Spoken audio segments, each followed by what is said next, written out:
When starting to plan a large Savannah monitor enclosure upgrade, a huge enclosure, there are a few problems that we are faced with. Number one being the most important, being the heating.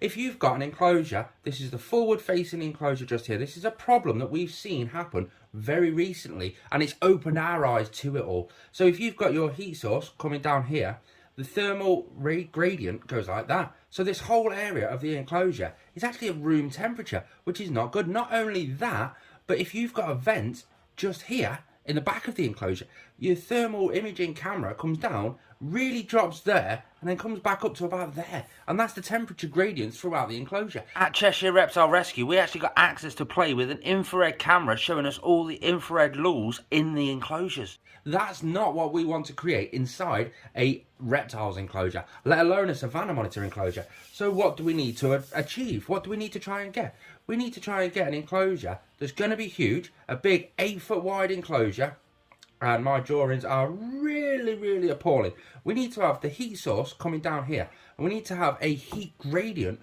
going like this. So we've got a little area just over here that's actually perfect for him to just get out of the way. It's in sort of room temperature, so to speak, but we have got a thermal gradient wherever he feels more comfortable, he can actually get to. But we need to be able to make this without this area being too hot. Because if you've just got a thermal gradient coming down like this, you can just bump up that temperature and it will make that line. But if that temperature is too hot, you're going to burn your animal. How do we achieve the best possible heat gradient so your animal can be as comfortable as possible, live as comfortable as possible, and be able to thermal regulate and behave like a normal Savannah monitor actually would? We have got a front face of the enclosure just here, and this one is a bird's eye view of the enclosure. Now, like I say, if we put just one heat lamp here, you're going to get the heat coming down here, and you're going to get a heat gradient like that.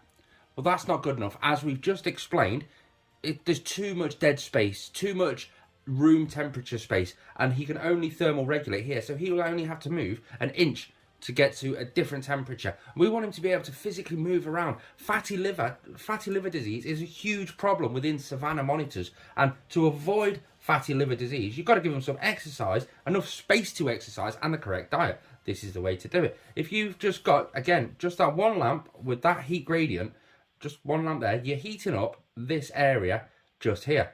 That's it. And then it slowly gets to about there before it starts going just to room temperature. Again, like we've already discussed, that's not right. So we can add in more lamps. We do have issues with adding more lamps. So let's say, like my setup right now, I've got 2 lamps in my 6-foot long enclosure.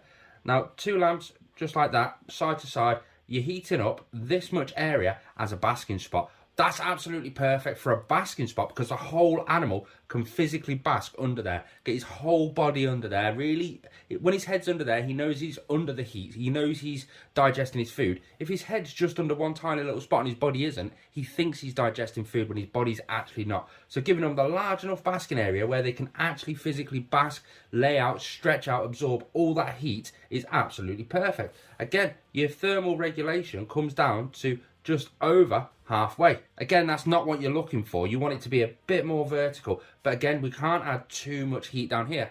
Obviously, all your heat sources are going to be, oh, there we go, thermostatically controlled. So you can add 3 bulbs in. Now, again, this is if you've got a 4-foot deep, 8-foot wide enclosure. You can add them in a triangle formation. That way, you've got this much area as a basking area. He can really get down, really sort of settle down, stretch out, have a really good basking area. Not only that, but you can also have your hot burrow underneath there. Again, helps perfectly. It's going to heat up to about here with a slow thermal regulation coming like this. Now again, how can we now make it so that that line comes down like that without bumping up that temperature too much? We can't have that temperature too hot because you're going to risk burning your animal. There's a simple way of doing it, and that's where this product actually comes into play. Remember, we have got vents here, so we don't want it to sort of dip and then come back up like that. We want it to be a nice stable line going all the way down. How do we achieve that? Well, that's where this comes into place. So what we have got now is something that I've not seen used properly for Savannah monitors. Let's have a good play and see what's actually in this box.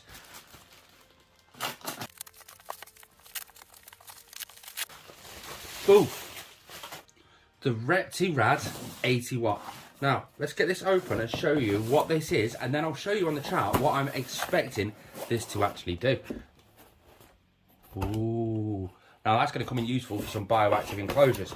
So it's a UK product, again, so we're going to have the UK mounted plug there. There is the Reptile radiator itself.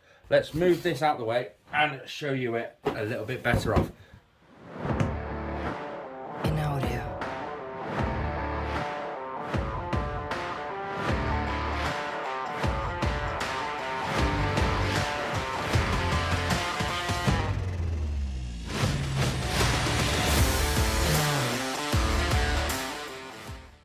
In the box, you get the Retics and Reptiles Reptile radiator just there.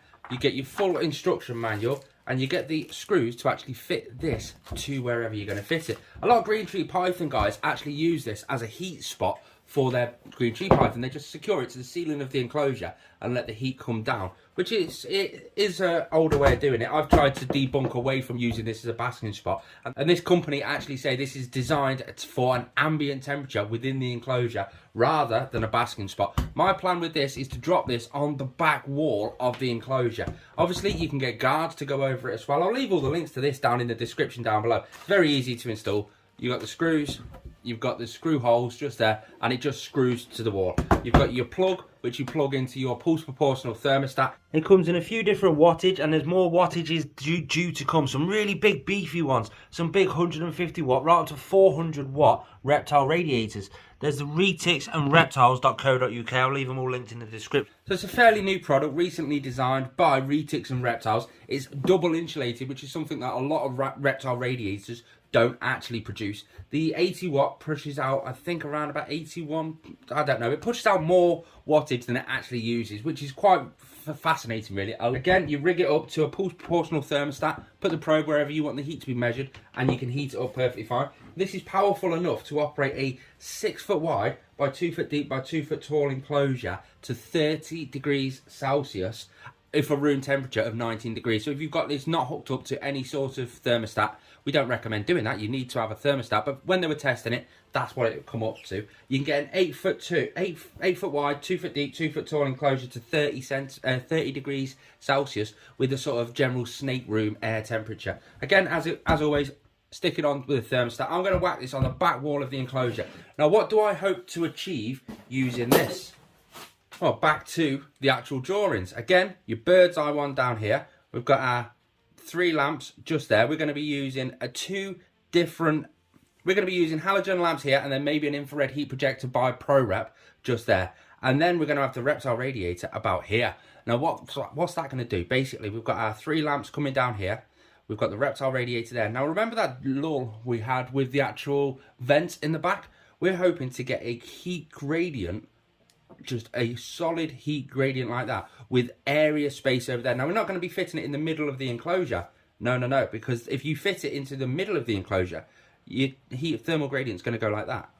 And that's not what we want, because we want that dead space over here that's going to be room temperature, and we want it to be a nice stable layer going down.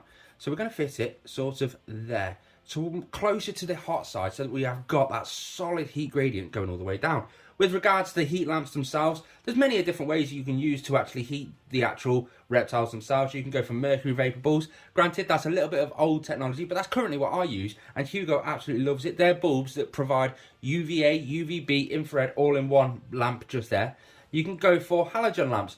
They're the sort of the pinnacle, the top, the best at the moment for producing all the correct wavelengths that you need. Now, if I'm going to plan on using 2 of them, and I'm going to rig that up with an infrared heat projector. The infrared heat projector produces no light, but it produces infrared wavelengths and heat, which is, you know, obviously infrared, and that's what that is. I don't know whether to go infrared there or the 2 halogens there, but that's the way I'm going to do it. UV wise, we're going to be using a solid strip all the way down the back of the enclosure, but we're also going to have one just there.